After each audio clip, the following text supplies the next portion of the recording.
Okay. Good morning to you all. Last వీడియోస్‌లో మన 10th class ఎన్‌సీఈఆర్‌టీలో సెకండ్ చాప్టర్ ఫెడరలిజం ఏదైతే ఉందో, దాంట్లో మన ఇండియా ఫెడరల్ కంట్రీ అని చెప్పడానికి కారణాలేంటి? What makes India a federal country అన్న టాపిక్ స్టార్ట్ చేసాం. ఓకే. దాంట్లో సగం పార్ట్ డిస్కస్ చేసుకున్నాం. దేని గురించి? ఇండియాని ఫెడరల్ కంట్రీ అని చెప్పడానికి ఇండియా యొక్క రూలింగ్ పవర్ అని డివైడ్ చేశారు. పవర్స్ అని డివైడ్ చేశారు. ఫర్ ఎగ్జాంపుల్ యూనియన్ గవర్నమెంట్ ఉండి, స్టేట్ గవర్నమెంట్ ఉండి, అలాగే లోకల్ గవర్నమెంట్. ఇలా పవర్స్ అనేవి డివైడ్ చేశారనమాట. ఓకే. అంటే ఫెడరల్ ఫామ్‌లో పవర్స్‌ని డివైడ్ చేశారు. దాని గురించి మాట్లాడుకుందాం. ఎవరైనా వీడియో చూడకపోతే లాస్ట్ వీడియో ఐకార్డ్‌లో లింక్ కూడా ఉంది. మీరు చూడొచ్చు. అండ్ ఇప్పుడు ఈ వీడియోలో మనం what makes India a federal, ఇండియాని ఫెడరల్ అని చెప్పడానికి ఇంకా కొన్ని కారణాలున్నాయి. ఆ కారణాల గురించి ఈ వీడియో డిస్కస్ చేసుకుందాం. లాస్ట్ వీడియోలో ఆ డివిజన్ ఆఫ్ పవర్స్ గురించి మాట్లాడుకుందాం. అండ్ ఈ వీడియోలో ఆ పవర్స్ అనేవి సెంట్రల్ గవర్నమెంట్ చేతుల్లోనే ఉన్నాయేమో, సెంట్రల్ గవర్నమెంట్ హ్యాండిల్ చేసిద్దేమో. అలాంటప్పుడు ఫెడరలిజం అనేది ఉండదు కదా. మొత్తం పవర్స్ అనేవి సెంట్రల్ గవర్నమెంట్ చేతుల్లోనే ఉంటే ఎవరికి పవర్ ఇవ్వాలి, ఎవరికి పవర్ ఇవ్వకూడదు. ఇలాంటి పవర్స్ కూడా సెంట్రల్ గవర్నమెంట్ డిసైడ్ చేస్తే ఫెడరలిజం అనేది నో యూజ్ అన్నమాట. ఆ సిచ్యువేషన్ ఎలా ఉంది మన ఇండియాలో? మొత్తం పవర్స్ అనేవి సెంట్రల్ గవర్నమెంట్ చేతిలో ఉందా? లేకపోతే ఎవరి పవర్స్ వాళ్ళకి ఇండివిజువల్‌గా ఉన్నాయా? దాని గురించి ఈ వీడియో డిస్కస్ చేసి మన ఇండియాని ఫెడరల్ కంట్రీ అని ప్రూవ్ చేయబోతున్నాం. ఇందులో ఫస్ట్ వచ్చేసరికి India is a holding together federation. Okay. Types of ఫెడరేషన్‌లో దీని గురించి చెప్పాను నేను. లాస్ట్ వీడియోస్‌లో మీరు ఐకార్డ్‌లో లింక్ ఉంది అండ్ డిస్క్రిప్షన్‌లో కూడా లింక్ ఇచ్చాను. మీరు ఈ వీడియో చూడొచ్చు లాస్ట్ వీడియో. టైప్స్ ఆఫ్ ఫెడరేషన్‌లో 2 టైప్స్ ఉన్నాయి. హోల్డింగ్ టుగెదర్ ఒకటి దాంట్లో. ఇది మన ఇండియా అనేది ఈ యొక్క హోల్డింగ్ టుగెదర్ ఫెడరేషన్ అనే టైప్‌ని ఫాలో అవుతుంది. హోల్డింగ్ టుగెదర్ ఫెడరేషన్ అంటే ఈ డయాగ్రామ్‌లో మీకు అర్థమవుతుంది. ఒక కంట్రీ అయితే ఆల్రెడీ ఉంది. ఆ కంట్రీని డివైడ్ చేసామన్నమాట. ఓకే. డివైడ్ అండ్ రూల్ లాగా. డివైడ్ చేసి వాళ్ళకి పవర్స్ అనేవి షేర్ చేసి పరిపాలించడం. ఓకే. దీంట్లో ఇలాంటి ఫెడరేషన్‌లో పవర్స్ అనేది ఈక్వల్‌గా షేర్ చేయాలని ఏమీ లేదు. మరి ఎందుకు ఇలా అన్‌ఈక్వల్ పవర్ అనేది ఇస్తున్నారు ఇక్కడ? ఇది ఫెడరేషన్ ఎలా అవుతుంది అంటే, ఫర్ ఎగ్జాంపుల్ ఇప్పుడు ఒక మదర్‌కి ఇద్దరు పిల్లలున్నారు. ఓకే. ఒక అతనికి 5 ఇయర్స్, అతనికి 10 ఇయర్స్. యాక్చువల్‌గా మనం సాధారణంగా చూస్తూ ఉంటాం. చిన్న పిల్లాడు ఎవరైతే ఉన్నారో వాళ్ళని ఎక్కువగా కేర్ తీసుకుంటారన్నమాట. అతను పెద్ద అయ్యే వరకు. ఎందుకు? అతనికి ఒక వీక్‌నెస్ అనేది ఉంది. ఓకే. అతనికి అంత పెద్దవాళ్ళకుందంట స్టామినా ఉండదు. పెద్దవాళ్ళకుందంట తెలివి అనేది గానీ, అవగాహన అనేది గానీ సమాజం పట్ల అవేమి ఉండవన్నమాట. అందుకే చిన్న పిల్లల్ని గానీ, లేకపోతే ఏవైనా డిసేబిలిటీ, ఫిజికల్‌గా హ్యాండిక్యాప్డ్ గానీ, అలాంటి వాళ్ళని ఎక్కువగా కేర్ అనేది తీసుకుంటారనమాట. ఇక్కడ కూడా అంతే. ఏదైతే స్టేట్‌కైతే ఎక్కువ పవర్ అవసరం, ఫర్ ఎగ్జాంపుల్ మన స్టేట్‌ని తీసుకుంటే ఆంధ్రప్రదేశ్, తెలంగాణ నుంచి విడిపోయింది. ఆంధ్రప్రదేశ్, తెలంగాణ విడిపోయారు. అలాంటప్పుడు మనం స్పెషల్ స్టేటస్ అని డిమాండ్ చేసాం. అక్కడ అన్‌ఈక్వల్ పవరే కదా. అది వచ్చింది రాలేదు అది అది సెకండరీ ఇష్యూ. కాకపోతే మనం స్పెషల్ స్టేటస్ అనేది డిమాండ్ చేసాం. ఎందుకని? మన మన మనం ఫాలో అయ్యే ఫెడరల్ సిస్టమ్ ఏదైతే ఉందో అది హోల్డింగ్ టుగెదర్ ఫెడరేషన్. ఇక్కడ అన్‌ఈక్వల్‌గా పవర్స్ అయినా ఇచ్చినా గానీ ఓకే అన్నమాట. ఇలాంటి ఫెడరేషన్ సిస్టమ్‌లో. అందుకని స్పెషల్ పవర్ కోసం అనేది మనం ఫైట్ చేసాం. ఇక్కడ ఎగ్జాంపుల్ మన 10th క్లాస్ ఎన్‌సీఈఆర్‌టీలో జమ్మూ అండ్ కాశ్మీర్ గురించి ఇచ్చారు. అండ్ ఈ జమ్మూ అండ్ కాశ్మీర్ యొక్క ఆర్టికల్ 370 అండ్ ఆర్టికల్ 35A ఉన్నాయి. దీనికి ఒక స్పెషల్ స్టేటస్, స్పెషల్ కాన్స్టిట్యూషన్ ఉంది. అండ్ అక్కడ ఎవరు స్థిరపడకూడదు, వేరే స్టేట్స్ వాళ్ళు. ఇలాంటి స్పెషల్ స్టేటస్ అనేది జమ్మూ అండ్ కాశ్మీర్కి ఇచ్చింది. ఎవరిచ్చారు? కాన్స్టిట్యూషన్ ఇచ్చింది. దాన్ని రద్దు చేశారు. ఆ డిఫరెంట్ ఇష్యూ. ఇలా స్పెషల్ స్టేటస్ ఇవ్వడం, ఇలాంటివి కూడా ఈ యొక్క హోల్డింగ్ టుగెదర్ ఫెడరేషన్‌లో ఉన్నాయన్నమాట. ఇది ఎందుకు చెప్తున్నారంటే ఇక్కడ పవర్ షేరింగ్ ఎలా ఉంది మన ఫెడరల్ సిస్టంలో అని మన ఇండియా ఫెడరల్ అని ప్రూవ్ చేయడానికి ఒక పాయింట్. అదేంటిది? అన్‌ఈక్వల్ పవర్ షేరింగ్ ఉంది. As a holding together federation follow అయ్యే విధంగానే అన్‌ఈక్వల్ పవర్ షేరింగ్ అనేది ఫాలో అవుతున్నాం. And second unequal power sharing union territories మ్యాటర్‌లో కూడా అంటే. Union territory. ఆ నేమ్‌లోనే ఉంది. యూనియన్ టెరిటరీ అంటే యూనియన్ గవర్నమెంట్ పరిపాలించే ప్రాంతం. ఓకే. కేంద్ర పరిపాలిత ప్రాంతం అంటారు కదా.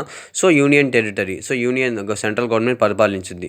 ఎందుకు ఇలా స్పెషల్‌గా సెంట్రల్ గవర్నమెంట్ తీసుకుంటుంది వీళ్ళని అంటే ఇక్కడ కూడా అన్‌ఈక్వల్ పవర్ షేరింగ్ అనేది జరిగింది. ఎందుకంటే ఈ యొక్క ప్రాంతాలు ఏదైతే ఉన్నాయో, ఫర్ ఎగ్జాంపుల్ లక్షద్వీప్ గానీ, ఇలాంటి ప్రాంతాలు ఏవైతే ఉన్నాయో, పుడిచ్చేరి గానీ, ఈ ప్రాంతాలు స్టేట్‌గా ప్రకటించడానికి అంత పెద్ద ప్రాంతాలు ఏవి కావు. అండ్ అంత చిన్న ప్రాంతాలు కూడా కావు, వేరే స్టేట్‌లో కలుపుతా ఉన్నాయి. వేరే ప్రాబ్లమ్స్ అయితే రైజ్ అవుతాయి. ఫర్ ఎగ్జాంపుల్ లక్షద్వీప్ విషయం తీసుకోండి. సో, లక్షద్వీప్‌ని ఏదైనా స్టేట్‌లో కలపాలంటే సో, అదొక ఐలాండ్ అన్నమాట. సో, సముద్రం అనేది మధ్యలో అడ్డుగా ఉంది. సో, జియోగ్రఫికల్‌గా, ఫిజికల్‌గా అది పాసిబుల్ కాదు.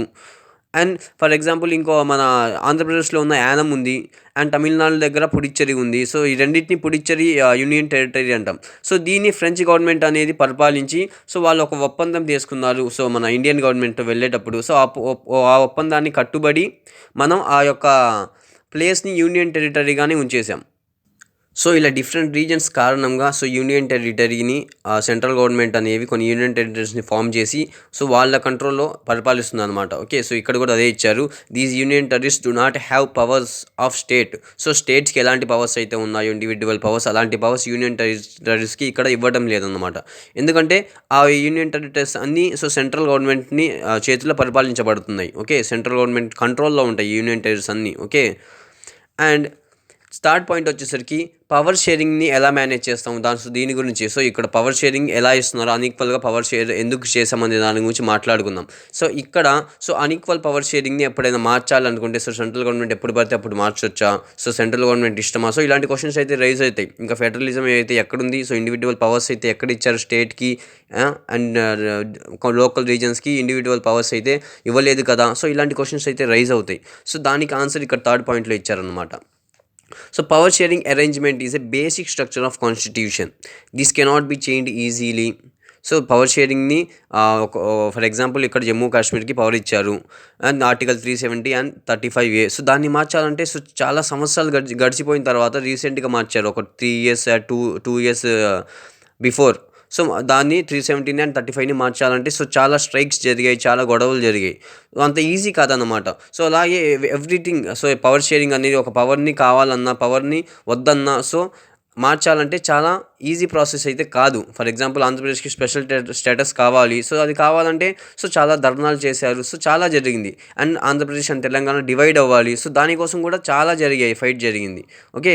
సో, అంత ఈజీ ప్రాసెస్ అయితే కాదు ఇక్కడ. మన కంట్రీలో పవర్ షేరింగ్ జరగాలంటే సో, సెంట్రల్ గవర్నమెంట్ ఇష్టం వచ్చినట్టు చేస్తే కుదరదన్నమాట. సో, దానికి ఒక ప్రాసెస్ ఉండిద్ది. ఆ ప్రాసెస్ ఏంటి? సో, ఫస్ట్ ఆ ప్రాసెస్‌లో మనం ఫస్ట్ పాయింట్ ఏమిచ్చారు? ఎనీ చేంజ్ టు సో, ఏదైనా మార్చాలంటే it has to be passed by both the houses of parliament. So, పార్లమెంట్లో ఉన్న 2 హౌసెస్ ఉంటాయి కదా, లోక్సభ, రాజ్యసభ. సో, ఆ రెండిటి నుంచి బిల్ అనేది పాస్ అన్నమాట.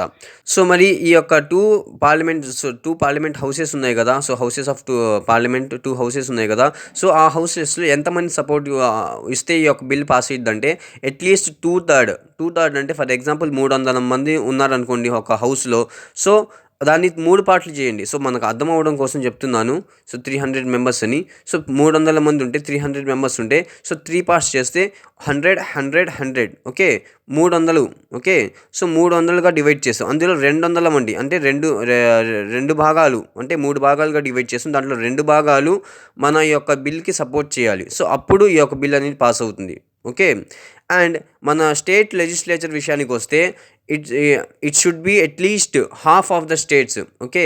సో, అంటే మన కంట్రీలో ఉన్న స్టేట్స్ 30 ఉన్నాయి. లేకపోతే 29 స్టేట్స్ ఉన్నాయి. సో, దాంట్లో సగం 14 ఆర్ 15 స్టేట్స్ అనేవి 15 స్టేట్స్ వేసుకోండి. సో, 15 స్టేట్స్ అనేవి వాళ్ళ స్టేట్ అసెంబ్లీ నుంచి బిల్ అనేది పాస్ అవ్వాలి. ఏమని? సో, ఈ యొక్క పవర్ చేంజ్ అనేది మాకు ఇష్టమే. సో, ఈ యొక్క ఏదైతే చేంజ్ అవుతుందో బిల్లులో సో, అది మాకు ఇష్టమే అని ఈ యొక్క సగం స్టేట్స్ ఒక 15 స్టేట్స్‌కి పైగా ఒకవేళ 40 స్టేట్స్ ఉన్నాయనుకోండి. సో, 20 స్టేట్స్ కన్నా ఎక్కువ స్టేట్స్ అనేవి సపోర్ట్ చేయాలి.